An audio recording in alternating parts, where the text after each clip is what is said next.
In this series of videos, I'd like to address the question of whether religious belief is rational or can be rational or reasonable based on what's become known as religious experience.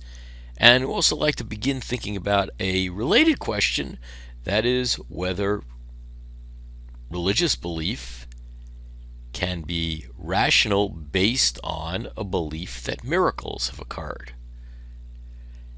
Now, you might come to this question having gone through a course in, or part of a course in philosophy, or in particular maybe in philosophy of religion, where they've discussed proofs for the argument, for the existence of God. So the question that naturally comes up is, do you have to be able to prove that God exists in order to be reasonable to believe that God exists? And let's think about an analogy, what we see in the world all the time. Now, presumably, most people think that it's reasonable to think that there are chairs, tables, and all kinds of things that philosophers like to call external objects, or even that there's an external world there. Now, most people, certainly before they take a philosophy course, are pretty certain that there are these things in the world. There are tables, there are chairs. Let's just focus in on whether chairs exist. Most people think it's reasonable to think that there are chairs, that chairs exist. But do they have to be able to prove that there are chairs in order to be reasonable in their belief? Well, somebody says, well, it's pretty easy to prove it, right? Listen to this.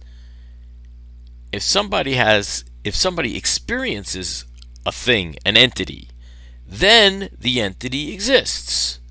So if I experience a scrambled egg, eating a scrambled egg, then the scrambled egg exists. If I experience a baseball game, the baseball game exists. Seems pretty trivial. Then go on and say, well, some people have experienced chairs, therefore chairs exist. So here you might say we have our proof of chairs' existence. That is the argument from chair experience, as we'll call it for a second. Okay, so I guess we are able to prove that chairs exist. Slightly different proof than the traditional quote proofs of God's existence, but nonetheless this one may work. But let's take a closer look. If we're trying to prove to somebody that there are chairs, is this proof going to convince them or be convincing at all? And think about this question.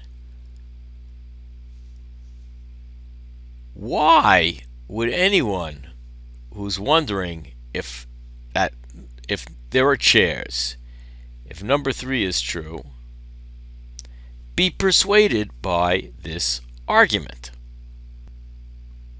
Presumably the question is, really, why think that number 2, if you're wondering if they're really chairs, why think that number 2 is going to be sort of the clincher, that some people have really experienced chairs? Because that is what number 2 says. Clearly somebody experiences something, then the thing exists. Presumably if somebody's wondering whether they're really chairs, maybe they think something like chairs are they're just an hallucination. So at least this kind of proof, at best, it's going to sound a little bit circular, like to some extent you're trying to prove, you assume what it is that you're trying to prove. That is, you assume that people have actually experienced chairs, and that by itself seems to imply, that is, 2 by itself implies 3. I mean, it's nice that we have this principle, but that's principle is really to some extent unnecessary. But at least I think we can conclude from this is kind of a strange proof of chair's existence.